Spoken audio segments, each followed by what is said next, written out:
It's December 2025. Two big shows have just dropped. It, Welcome to Derry, and the last season of Stranger Things. Pennywise vs Vecna. There's been a big debate on TikTok and Reddit and just all over the gaff. You know, I think it's a stupid debate. Pennywise fucking obliterates old mate Vecna. A lot of people think otherwise. We've got a video today. Pennywise vs Vecna is not close, which we're going to react to. Hopefully this guy has brains and thinks Pennywise wins, because he does all day.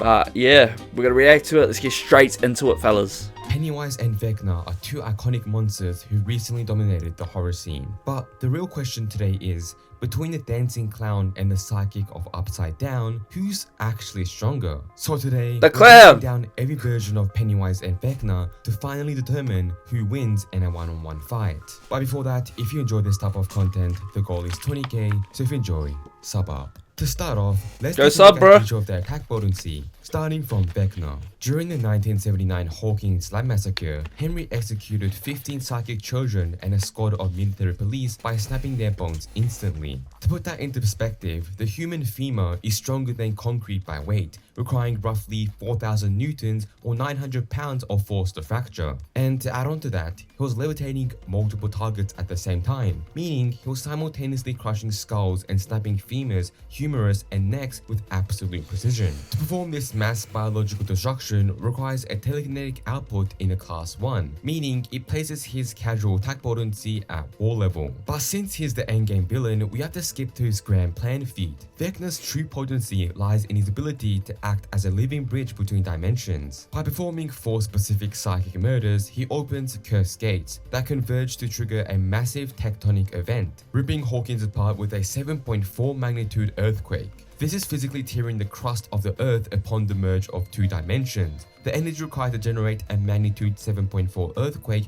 is calculated at small city level. While he needs prep time to achieve this, the sheer scale of the energy he manipulates to crack the dimensional barrier places his maximum potential firmly in the small city tier. Moving on to Pennywise. In the films, Pennywise has super baseline strength. He tears off George's arm in one bite and easily decapitates victims, feats that put him at war to small building level power. His giant Paul Banner manifestation smashes concrete structures, and his final spider clown form effortlessly impels Eddie and shatters rock. His defeat in Chapter 2 causes the Nailboat house and sewer system to collapse, again showing small building level destruction. More importantly though, Pennywise's attacks often bypass normal durability by targeting the mind or exploiting fear-induced hallucinations, meaning physical defenses alone don't always work. And also, his key mechanic is fear. Fear makes him stronger, scaring victims empower him, while confidence weakens him, which is why the losers can overpower him when they stop being afraid. However, a big, huge misconception about Pennywise literally lies in this weakness of his. The only real reason why not being afraid works on a loser's club is because of their specific connection to The Shining. Without that, any normal human or kid would not be able to do anything against Pennywise. And don't worry, I will be covering Pennywise's true nature in the hack section. But if comparing only the movie version of Pennywise and Vecna, Vecna would take the slight edge in attack potency. With that, let's move on to speed. When it's movie speed, Pennywise though. Vecna is not that impressive, but that's only taking into account his physical powers. So to gauge his reflexes, we scale him directly from 11. He could react to telekinetic blasts from 11 that interrupt attacks from armed guards before they could pull their triggers. In the Stranger Things universe, psychic battles occur at the speed of thought. To parry a telekinetic thrust from 11, who can react to bullets and explosions, Henry must possess reaction speed, scaling to subsonic or supersonic perception. In the season 4 finale, Vecna matches a Prime 11 in a telekinetic tug of war, who reacts to her attacks, counters her throws, and invades her mind instantly. If he can process information and react to a girl who catches bullets with her mind, his reaction speed must also be supersonic. However, he has his clear limits. In the physical world, he was successfully tagged by Molotov cocktails and shotgun blasts from Nancy and Robin. This proves he isn't a speedster who can dodge projectiles physically, but he relies on his telekinesis to catch them, meaning physically, his movement speed is merely an average human. Moving on to Pennywise. As for movie Pennywise, he moves at least at peak human speed, blitzing Patrick in the sewers and snatching Georgie and Victoria. Bro, the way Pennywise runs is too his funny. Real mobility comes from teleportation and perception tricks. He appears and disappears instantly, jumps out of projectile screens, and even relocates victims like Stan without even crossing space between. Adults often can't even see him at all, letting him attack freely while others remain unaware, shown in Beverly's bathroom. His fastest attack is the deadlights, beams of pure light that hit before victims can blink, effectively light speed or faster in effect. So while Pennywise's physical movement isn't super fast, his supernatural mobility and instant deadlight attacks make reacting to him incredibly difficult. So against Vecna, it would be a matter of how he uses his trickery or reality warping with his reaction time. So I would comfortably give speed to Pennywise. With that now covered, let's look at the other forms of hack. You hear that, boys? The Wise is a speedster.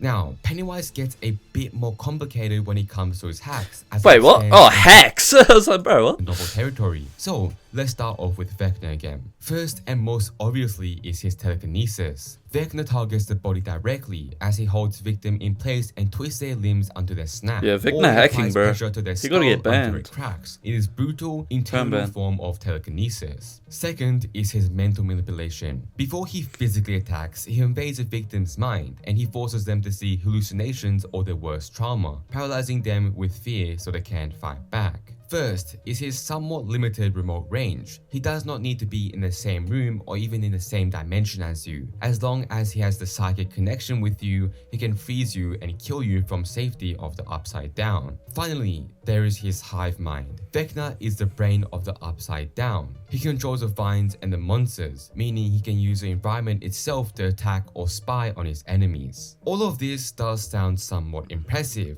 although we can't forget his opponent is Pennywise, also known as it, or more accurately, the Deadlights. Or the Big P. Is technically or not the a Wise. monster or a clown. Or P and not was even he. that strange spider the loser saw in the sewers. Those are just avatars, limited shapes forced into our three-dimensional reality. Its true identity is the Deadlights, a high-dimensional being that exists in the macroverse, a realm that lies outside all creation. Before the universe was born, only two entities existed there: Maturin the Turtle, a creator figure, and it, the ancient predator. Because the Deadlights reside beyond time, space, and the narrative structure itself, Novel Pennywise scales to high 1A, meaning it can affect realities, concepts, and even infinite dimensional cosmology that dwarf entire universes. This alone explains why Novel Pennywise's destructive power is about erasing things fundamentally, meaning their existence itself would be erased. Looking at the Deadlights tears apart your soul, consciousness, and sanity on a plane humans aren't even built to perceive. It bypasses the physical realm entirely, and through fear, Pennywise shapes and warps a victim's sensory world, controlling what they see, feel, and even believe to be real. Its influence is so vast that every tragedy in Derry is tied to it, essentially manipulating causality, molding history to its own liking. On top of all of this, Novel Pennywise's existence itself breaks the rules of the story it appears in. Its true form is said to be beyond archetypes and narrative structure, meaning it can influence metaphysical concepts like fear, fate, and even the idea of the story. In simple terms, Pennywise rewrites the world around it to ensure fear continues to feed it. This is why it calls itself the Eater of Worlds, and not metaphorically, but because given time, that is exactly what would happen. As of speed, the moment it shifts into its macroverse or drags prey into that higher realm, speed becomes irrelevant, or immeasurable speed. The Deadlights can interact with places instantly and attack consciousness the moment it decides to. It can casually cross the void outside creation into Earth, treating infinite dimensions like a single step. In the macroverse, it is omnipresent within its domain, able to attack from every angle of existence simultaneously. And even when the losers kill Pennywise, they only destroy the avatar. The Deadlights remain untouched, eternal, waiting. It is not truly killable with physical means. You can kill the shadow, but never the cosmic horror casting it, a Lovecraftian trope. So while movie Pennywise is already horrifying, Novel Pennywise is a god-tier, high 1A, outerversal entity wearing a clown puppet, the ultimate predator born from the darkness outside creation. So, while live action films only show a weakened version of Pennywise, the clown avatar trying to salt the meat with fear, his true power is on an entirely different scale. When we factor in what novel Pennywise actually is capable of, it's not even a debate. Yeah, how is it a debate, boys? Come on. Single category. Even his base clown form, with his psychic dominance and fear-based hacks, could likely overpower anything Vecna has shown. And once the deadlights come into play, it's not even remotely close. Pennywise takes the win. Yeah, he does. Hold that out, Vecna. No, I actually really like Stranger Things, don't get me wrong. Been enjoying it. But Pennywise the GOAT, bro. I'm just saying. The wise is him. Anyway, make sure you guys go show some support to the original video. It will be linked down in the description. If you enjoyed, make sure to leave this video a thumbs up. And if you're new, please subscribe.